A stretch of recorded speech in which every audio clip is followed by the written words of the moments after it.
castelo forte é o nosso Deus. Saúdo a igreja novamente, a graça e a paz do Senhor Jesus Cristo, amém? Assim como todos aqueles que por acaso nos assistem, ou que nos estarão assistindo posteriormente, que o Senhor os abençoe, derrame mais uma vez sobre nós a sua graça.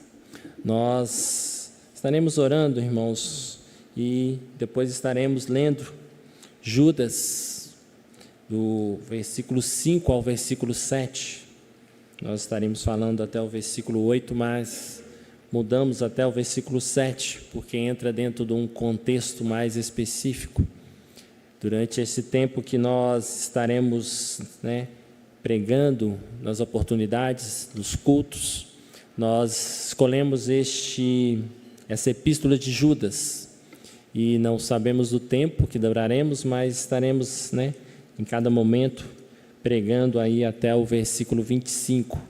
Nós estivemos em janeiro, pregando Judas do versículo 1 até versículo 4, e hoje, pela graça de Deus, estaremos do versículo 5 até o versículo 7, e que o Senhor nos encaminhe para que possamos ser iluminados pelo Teu Santo Espírito Santo, para que possamos mais uma vez compreender a palavra de Deus em nossas vidas. Por isso, oremos ao Senhor, reconhecendo que não há mérito no pregador, não há mérito no ouvinte, mas há a graça, a misericórdia, o Espírito Santo habitando neste santo lugar.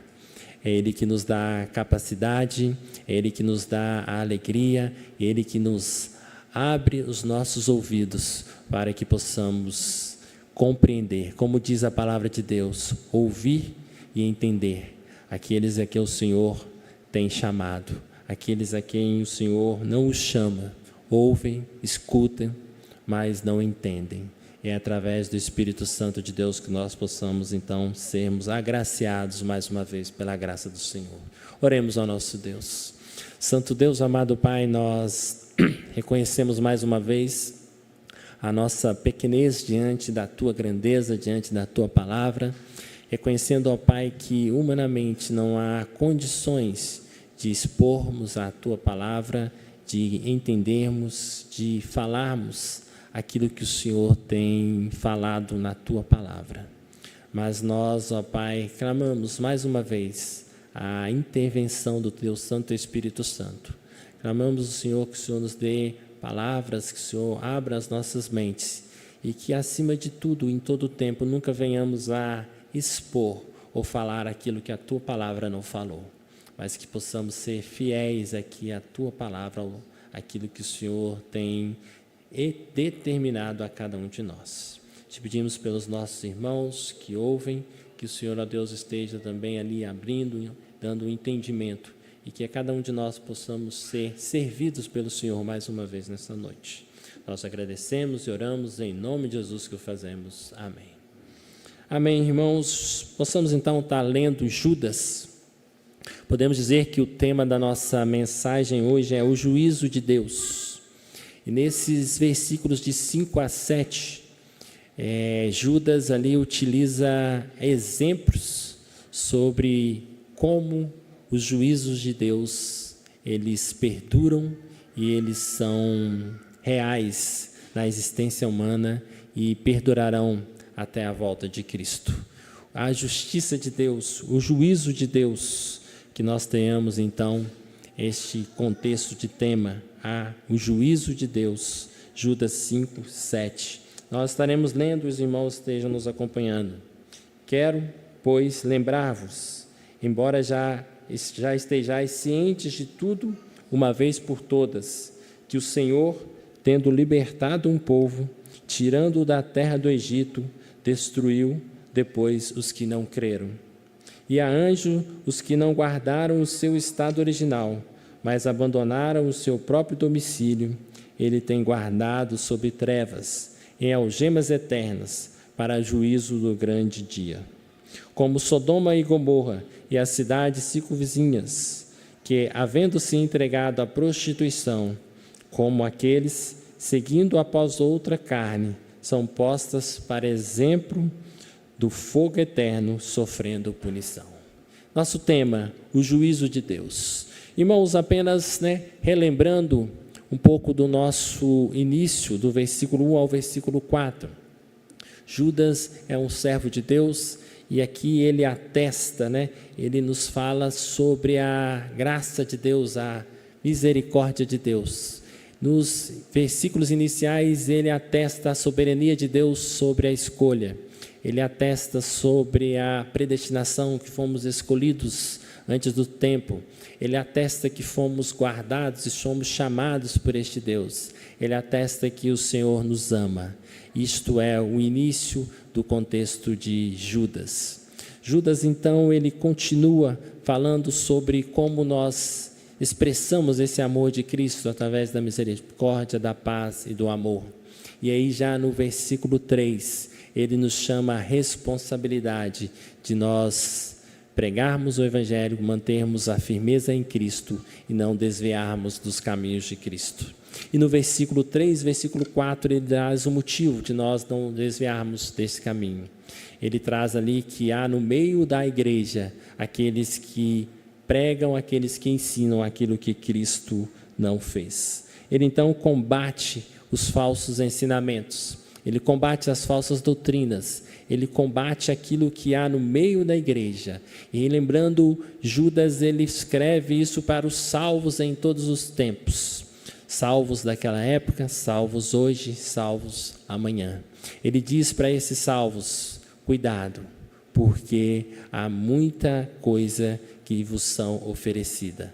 Há muitos pecados que podem entrar no meio, pecados que entram como coisas boas, pecados que entram como coisas de Deus, pecados que entram no meio da igreja e que nos afastam de Deus. E agora, começando o versículo 5, e aí até o versículo 7, Judas, ele então vai nos dar alguns exemplos, 3 exemplos, da história aonde o juízo de Deus aconteceu sobre aqueles que não guardaram a sua verdade. Judas, então, nesse versículo 5 até o versículo 7, ele traz esses 3 exemplos históricos.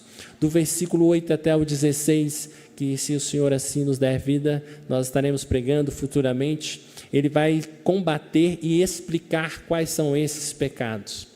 Mas nos atendo aqui ao contexto de hoje, a nossa mensagem de hoje, ele nos traz sobre o versículo 5 até o versículo 7, que são exemplos da história.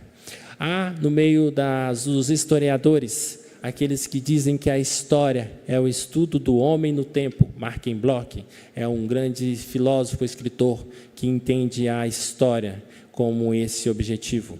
Aqueles que entendem a história como que necessária para se entender o presente. E de meio desses filósofos, desses grandes pensadores do mundo, nós podemos ver também que a Bíblia também nos afirma que a história, ela nos guia, ela nos alerta sobre aquilo que é real, sobre aquilo que é verdadeiro.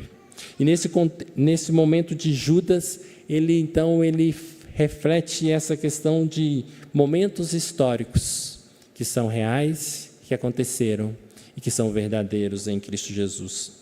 Se nós olharmos o início aqui de Judas, ele diz assim, quero, pois, lembrar-vos, embora já estejais cientes de tudo uma vez por todas. Judas, ele começa com um modo carinhoso. Ele afirma para a igreja, eu sei que vocês conhecem a história. Eu sei que vocês leem a Bíblia. Eu sei que nós podemos ter aqui diversos assuntos que vocês já ouviram, já estão ali habituados a escutarem. Eu sei que vocês conhecem a história. E Judas, ele diz aqui para esses irmãos, embora eu sei que vocês conheçam a história, e eu louvo a Deus, Podemos dizer que Judas, ele exalta aquele povo ali, aquela igreja, dizendo, muito bem que vocês conhecem a história, muito bem que vocês conhecem aquilo que Deus fez.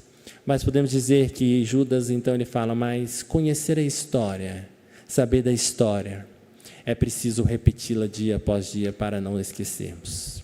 Judas diz, vocês conhecem, mas é sempre preciso relembrá-los. E ele diz aqui: lembrar-vos, embora já estejais cientes de tudo, uma vez por todas, que o Senhor, tendo libertado um povo, tirando da terra do Egito. Se nós olharmos o momento aqui, o Senhor aqui é o próprio Deus. Nós temos Deus Pai, Deus Filho, Deus Espírito Santo. E neste momento aqui, quando se fala aqui que o Senhor libertou o povo, é o próprio Deus libertou o povo de Israel. História conhecida, e ele nos remete àquele tempo da história, aonde o próprio Deus, com a sua mão, com a sua graça, com a sua misericórdia, ele resgata o povo de Israel. História tão conhecida, história às vezes tão lida por todos nós, e a história que traz e nos lembra mais uma verdade bíblica. Aquele povo, embora seja amado por Deus, aquele povo de Israel, embora experimentando a mão de Deus face a face com eles, com os milagres, através de tantos efeitos ali que eles puderam, tão certo como nós estamos aqui hoje, experimentar. Tão certo eles puderam ter o alimento, tão certo o mar se abriu, tão certo Deus os tirou do Egito, e eles experimentaram tudo aquilo ali. E aí Judas nos mostra que, mesmo eles experimentando isso, muitos deles não creram. E aqui nós podemos ter o nosso primeiro exemplo da história. Aqueles que são incrédulos para com a promessa de Deus. Aqueles que são incrédulos para com aquilo que o Senhor é, para aquilo que o Senhor faz. Aqueles que não confiam e não descansam plenamente no nosso Deus.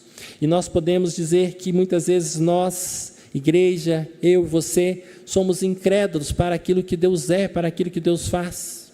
Tão certo como Ele operou milagres, tão certo como Ele operou a provisão, tão certo como o Senhor libertou aquele povo com a sua mão poderosa, Ele muitas vezes faz isso no nosso dia a dia, na nossa história. E quantas vezes nós não cremos, não descansamos no Senhor. E aquele povo, o povo de Israel, muitos deles não creram, não descansaram no Senhor. E o Senhor nos mostra que Ele não aceita a incredulidade. O Senhor nos mostra que Ele é um justo juiz, que Ele é o que provê, que Ele é o dos milagres, que Ele é amor. Como podemos ver nos estudos que temos tido, o nosso Deus é imutável. Ele tem todos esses atributos permanentes: amor, graça, justiça. Mas Ele os utiliza segundo ali cada um do seu viver, de acordo com aquela história, segundo aquele povo. E aquele povo, mesmo o Senhor Deus sendo todo-poderoso, mesmo o Senhor Deus amando, retirando aquele povo, nós podemos ver aí no final do versículo 5, e diz assim, tirando da terra do Egito, destruiu. Entre as vírgulas, né? Depois, os que não creram. Nós podemos ver, irmãos, que muitos viram aqueles milagres, muitos presenciaram aquela libertação, mas não creram. E aí nos mostra este depois, o tempo de Deus julgou a cada um deles. A justiça de Deus chegou. Mesmo que naquele tempo ali, naqueles momentos, eles entenderam que estavam tudo bem, mas o Senhor os puniu. A justiça de Deus chegou para os que não creram. E nós podemos dizer que nós estamos, em Números relata ali que a punição de Deus foram que para todas as pessoas com 20 anos de idade ou mais, eles morreram. Todos aqueles com 20 anos ou mais de idade que participaram ali da história, que viram a mão de Deus, mas não creram, eles morreram. Eles não alcançaram o objetivo, eles não foram beneficiados por aquilo que Deus tinha os prometido, porque eles foram incrédulos para com o nosso Deus. Eles foram incrédulos para com o Senhor. E utilizando aqui, irmãos, dados do livro de Apóstolos de Pedro e Jesus, comentário do Novo Testamento de Shimon Kestemer, ele utiliza aqui alguns números baseado no texto de Números 1, 45 a 46. Ele diz assim que todos os homens que tinham 20 anos ou mais passavam de 603.550 pessoas. Ele acrescentando o número de mulheres, foram um total de 1.207.100.000 pessoas. Dentro daquele povo, diversas pessoas morreram.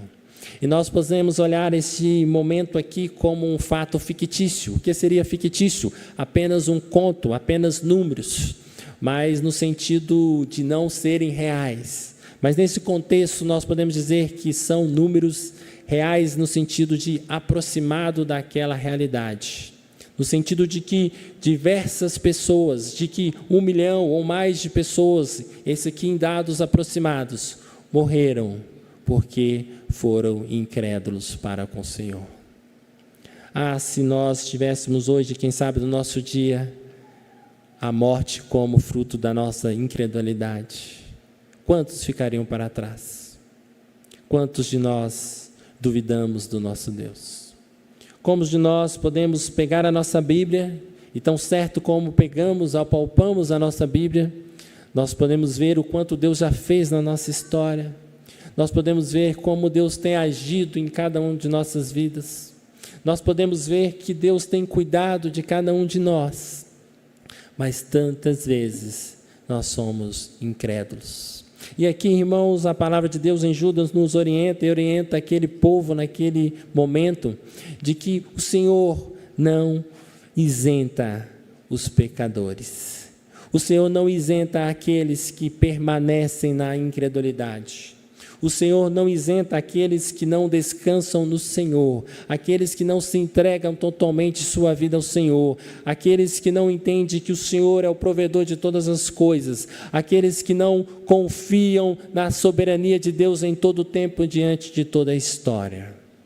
Ao olharmos esse tema e ao revermos os momentos históricos, neste momento Judas está falando, vejam o que aconteceu.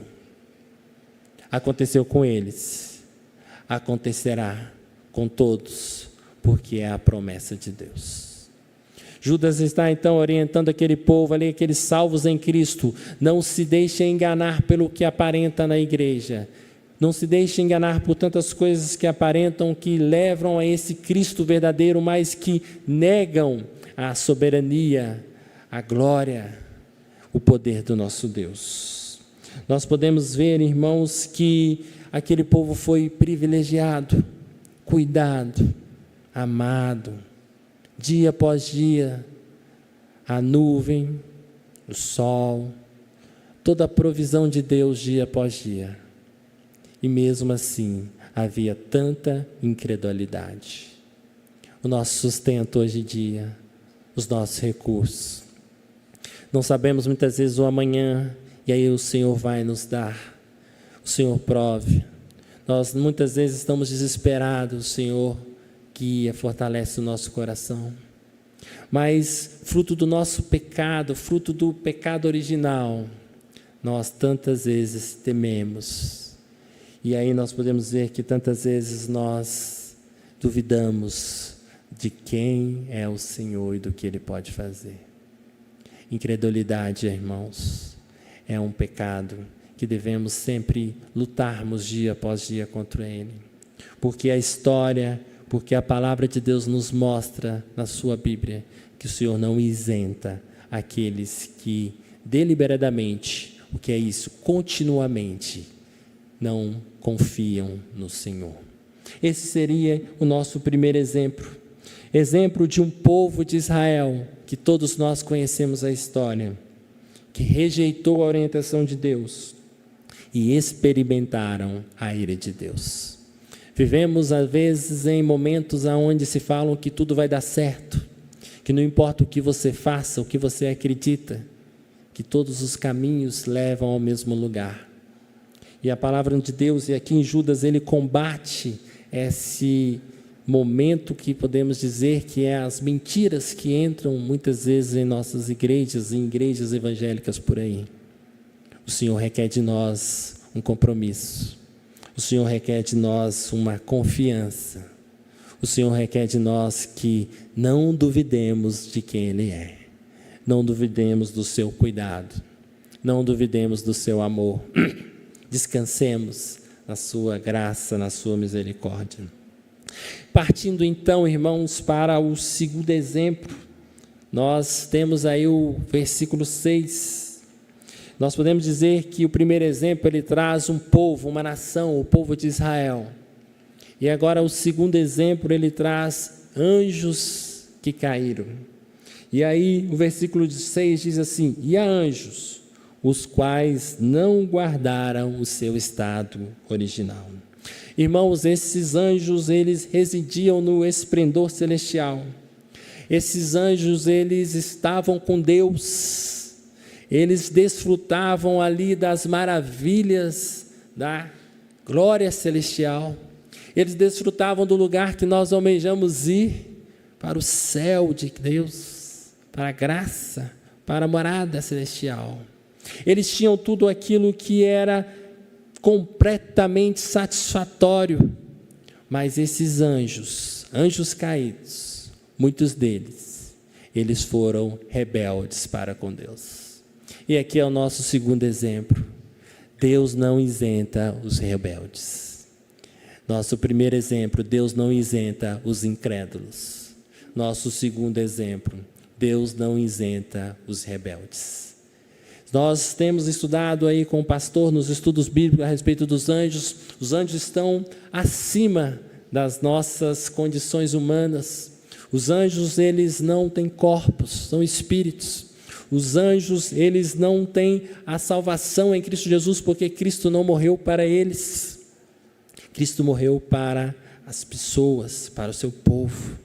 Mas esses anjos, eles têm um poder sobrenatural, eles poderiam ali agir, são instrumentos de Deus para nos fortalecer, para guiar o povo de Deus.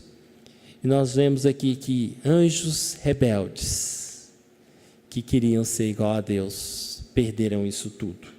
E aqui fala assim, não guardaram o seu estado original. Eles perderam aquilo que eles tinham, que é a comunhão com Deus. Eles perderam aquilo que eles tinham, que era estar do lado de Deus. E eles caíram. E nós temos aí hoje, mas abandonaram o seu próprio domicílio.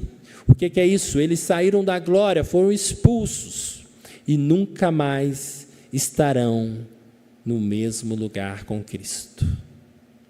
Esses anjos rebeldes, eles estão condenados à morte, ao fogo eterno, porque foram rebeldes para com Cristo.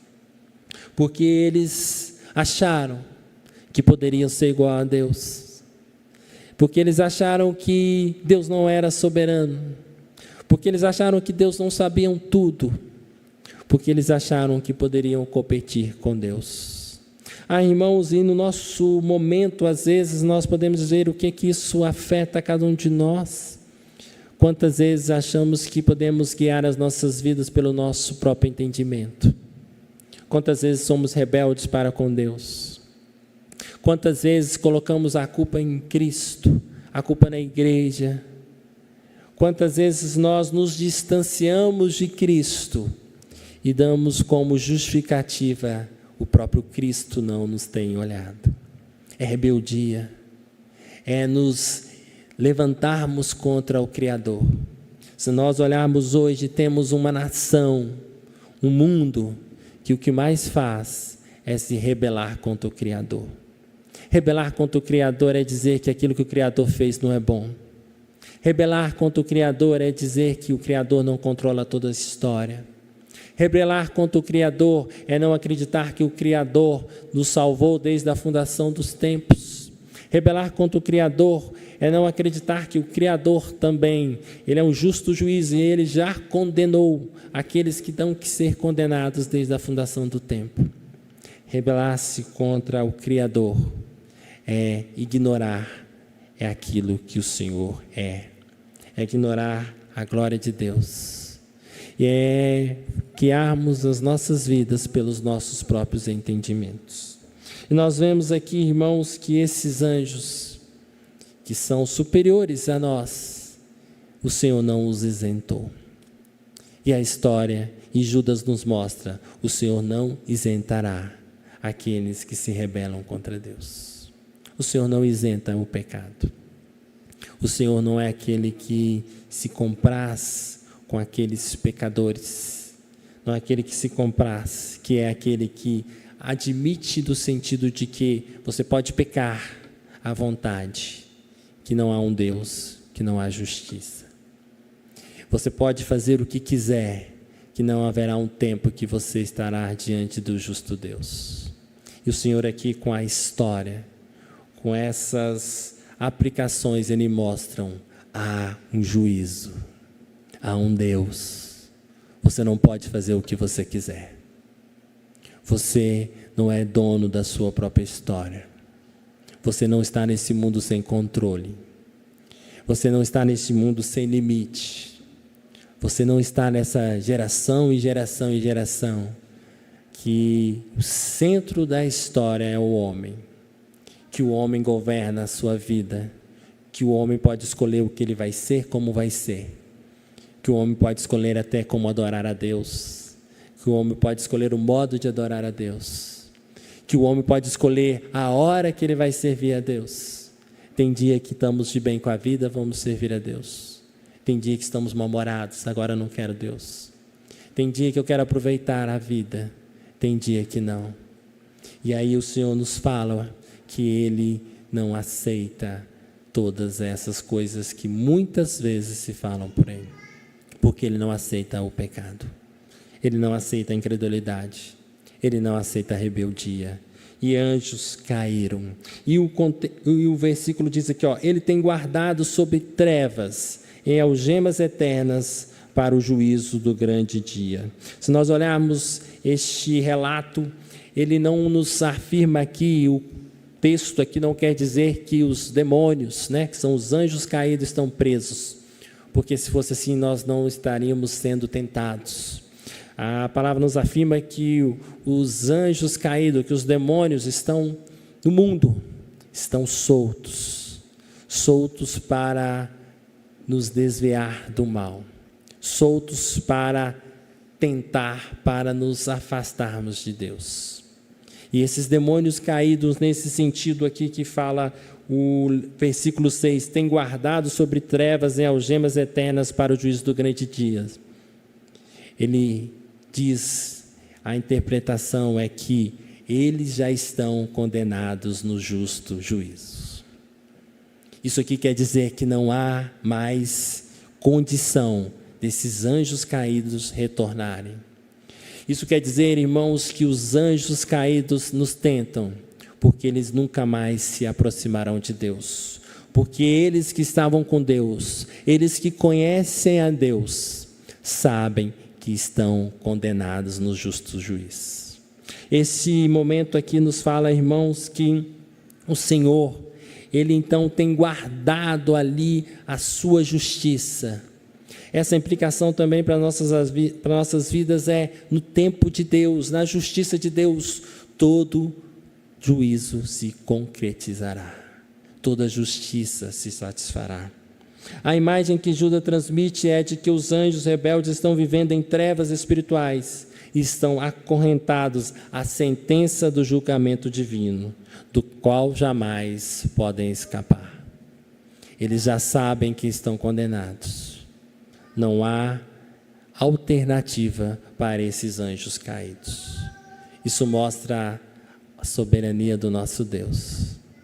Isso mostra que devemos lutar contra tantas coisas que o mundo nos oferece, que o pecado nos oferece.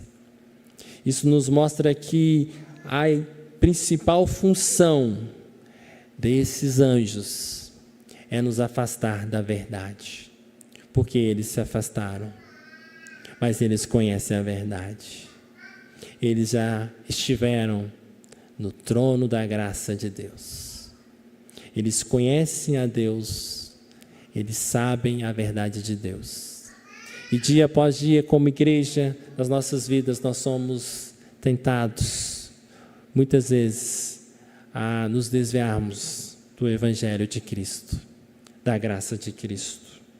Irmãos, e como nosso último ponto, encerrando assim nessa noite este estudo dos 3 versículos, Judas, ele nos remete a um último exemplo, que é a história de Sodoma e Gomorra. Ele aqui então utiliza o povo de Israel, utiliza os anjos, e agora ele utiliza a história de Sodoma e Gomorra. O versículo 7 diz assim: como Sodoma e Gomorra e as cidades circunvizinhas, que havendo se entregado à prostituição. Irmãos, o Senhor é aquele que condena essa libertinagem, essa prostituição. O Senhor é aquele que condena o pecado daquilo que vai contra aquilo que Ele criou. E se nós olharmos aqui este relato de prostituição, como era Sodoma e Gomorra? Nós podemos dizer que, quem sabe, muitos acham que estamos no auge do homossexualismo, que agora que as leis, que tudo se volta para a defesa do homossexualismo. Mas no momento bíblico, e Judas, e a Bíblia, ela nos relata que este pecado, ele é tão antigo como a história da humanidade. E aqui ele diz que Sodoma e Gomorra eram formados por esses homens perversos. Homens perversos que viviam de maneira se contaminando com outros homens. Havia ali em Sodoma e Gomorra, irmãos, uma imoralidade enorme. Havia ali em Sodoma e Gomorra uma questão da sexualidade que fazia que o homossexualismo, que é casamento assim, a união entre 2 homens, o relacionamento sexual entre 2 homens, fosse algo normal e aceitável. E por isso que nós vemos ali no contexto de Gênesis, quando os anjos ali estão ali na casa de Ló, e ali aquele povo se reúne ali e fala: traz esse homem para nós, porque nós queremos abusar deles. Era esse o contexto. Era um povo de uma tamanha incredulidade, no sentido de que achava que a imoralidade sexual, que o homossexualismo era a regra. E aí nós podemos dizer que não só Sodoma e Gomorra, mas muitas cidades e vizinhanças ali, eles tinham aquele estilo de vida. O que era isso? Aquele povo vivia num relacionamento de imoralidade. Imoralidade do homossexualismo. Imoralidade da perversão daquilo que o Senhor criou. E nós vamos ver, caminhando no texto, que diz assim, que havendo se entregado à prostituição, como aqueles seguindo após outra carne. Esse parágrafo aqui, nesse sentido de que entre as vírgulas diz, seguindo após outra carne, ele nos dá a interpretação, segundo muitos estudiosos, de que o que o Senhor estava dizendo, e Judas dizendo aqui, o que eu criei, o que eu fiz, foi homem e mulher, mas eles vivem de maneira contrária. E aí fala esse relato, seguindo após outra carne. O que é essa outra carne? Em vez de estarem se casando, em vez de estarem se relacionando, homem e mulher, Sodoma e Gomorra viviam numa homossexualidade maior do que a nossa hoje, podemos dizer. Porque a palavra de Deus nos diz que eles foram ali exterminados. Tamanha a situação imoral daquela cidade. Podemos dizer então, irmãos, que Judas, ele então traz esse relato de Sodoma e Gomorra, trazendo então, o Senhor não aceita a imoralidade. O Senhor não aceita as suas escolhas. O Senhor requer aquilo que Ele criou. E Ele criou homem e mulher. Ele criou o casamento. Ele criou a família. Ele criou a geração de filhos. A sociedade hoje diz ao contrário. É melhor ter cachorro, o filho dá muito trabalho. É melhor não casar, porque o casamento não dá certo. É melhor viver só. É melhor ficarmos por aí e aproveitarmos a vida, porque seguir aquilo que Deus fala não tem dado certo. É isso que a sociedade faz, é isso que o mundo prega hoje, é isso que vemos nas escolas, nas faculdades, em diversos anúncios. É isso que dia após dia a mídia joga em nossos lares. Não dá certo. Número de separação dispara. Número de filhos diminui. Não dá certo. E aqui esse exemplo histórico, mas real, ele mostra que o que não dá certo é não obedecer a Deus. O exemplo histórico de Sodoma e Gomorra, o Senhor, o grande, poderoso, ele fala: o que não dá certo é me desobedecer. O que eu quero é que vocês vivam uma vida de moralidade. O que eu quero é que vocês me obedeçam. O que eu quero é que vocês façam aquilo que eu criei, que era para ser feito. Deus criou a família. Deus criou a estrutura que existe no universo. Deus nos deu meios de graça para seguirmos assim, para sermos abençoados como família, para abençoarmos, para vivermos em igreja, para adorarmos ao nosso Deus. Os homens viviam com essas práticas homossexuais. Eles então não faziam aquilo que Deus determinou para eles. E aí o versículo diz assim: são postas para exemplo do fogo eterno, sofrendo punição. Aqui esse exemplo não é um exemplo positivo, mas é um exemplo negativo. Andem de maneira imoral, porque o fogo, o chofre eterno os espera. A mensagem aqui de Judas, e na palavra de Deus, ela nos faz lembrar: cuidado com aquilo que nos é oferecido. Cuidado para desviar daquilo que o Senhor ordenou. Cuidado por acompanhar uma sociedade caída. Desde que o fogo e o enxofre destruíram aquela área, essas cidades nunca mais apareceram na Bíblia como uma cidade habitada. Mas a memória do seu pecado e a sua consequente destruição é mantida viva por Moisés, pelos profetas, por Jesus e por diversos autores do Novo Testamento. Isso nos remete, irmãos, que Jesus deixou bem afixado: eu vou destruir aqueles que não me obedecem. Eu vou destruir. Eu sou um justo juiz. Eu não aceito que vocês façam o que querem. Esses 3 exemplos, irmãos, aqui então de Judas, ele nos traz a aplicação nos nossos dias atuais de que devemos olhar para o passado, olhar para a história e entender o presente. Olhar para a história e seguir firme com Cristo.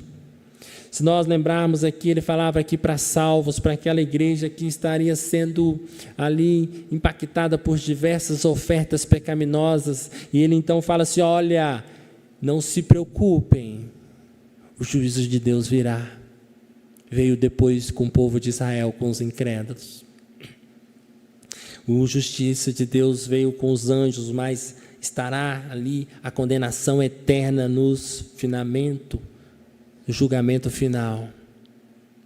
E ele nos mostra: veja, Sodoma e Gomorra nunca mais foram habitadas. Você pode procurar na história, em diversos livros. Há relatos. O que fica marcado é que eles foram destruídos pela justiça de Deus. Fogo e enxofre. Igreja, não se disperse de Cristo. Igreja, eu e você, não nos procuremos amoldar ao que o mundo traz. O Senhor nos trouxe aqui para a graça de Deus. O Senhor nos privou de tantas as coisas. Nós não somos melhores do que nenhuma outra pessoa. E quantas estão aí? Milhares e milhares pulando o carnaval, na imoralidade, na sexualidade, nos desejos carnais. Quantos estão por aí vivendo de um modo que não agrada a Deus, não acreditando que Deus vai voltar, não acreditando até mesmo que Deus existe, vivendo a vida como se diz, como se não houvesse amanhã. E a igreja, Judas orienta aos salvos, aos servos de Cristo: igreja, não podemos viver assim. Igreja, nós temos um Deus. Igreja, nós temos um justo juiz. Tão certo como estamos aqui agora, tão certo como isso aconteceu no passado, tão certo Jesus virá. Tão certo a justiça de Deus, o juízo de Deus está guardados para aqueles que não obedecem a Cristo, que não creem em Cristo, para aqueles que são rebeldes para com Cristo, para aqueles que entendem que podem viver as suas vidas como quiser.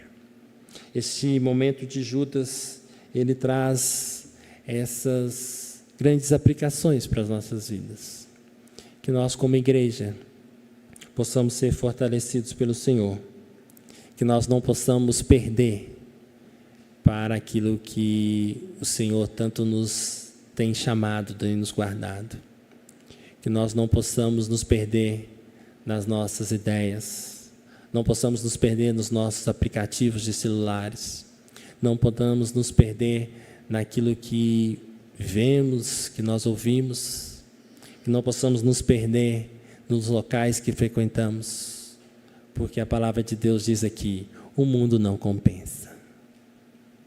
Tudo que o mundo experimenta, tudo que é satisfação temporária, haverá um juízo. Dê graça a Deus porque somos salvos. Dê graça a Deus, ore, leia a Bíblia. Não perca tempo com tantas coisas que nos traz, que nos diverte, que no seu tempo até mesmo são saudáveis. Mas o que a palavra de Deus nos fala é que ame ao Senhor, ame a justiça de Deus, ame acreditar que o Senhor controla todas as coisas, confie no nosso Deus, saiba que Ele tem cuidado de nós. O que Judas nos traz aqui, irmãos, é fortalecendo a igreja em Cristo Jesus. Olhem o passado, olhem tudo o que aconteceu e olhem que a promessa de Deus para aqueles que não o aceitam, mas olhem a promessa de Deus para aqueles que Ele os tem guardado e chamados. Que nunca possamos, irmãos, estar querendo experimentar aquilo que o mundo oferece. Que nunca possamos ser como o filho pródigo, que tinha tudo, mas quis experimentar a lavagem. Há tantos irmãos, há tantas vezes nós, individualmente, temos a melhor comida, mas queremos experimentar a lavagem. Temos a palavra de Deus, mas queremos experimentar tantas coisas que nos oferecem aí fora. Leia a Bíblia, ame ao Senhor, busque ao Senhor. Saiba que Ele fortalece os nossos corações.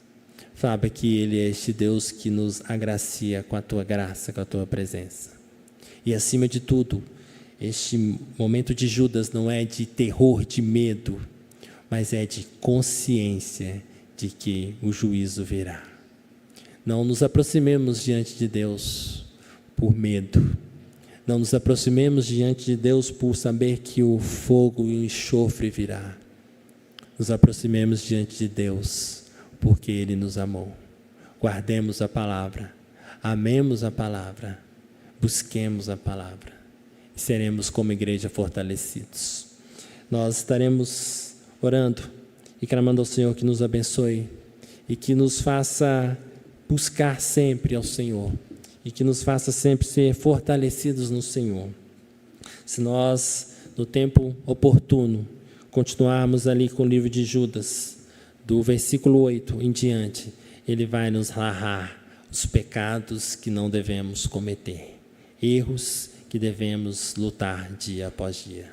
E o Senhor nos dê vida e saúde, possamos então a cada dia mais aprender e sairmos fortalecidos em Cristo Jesus.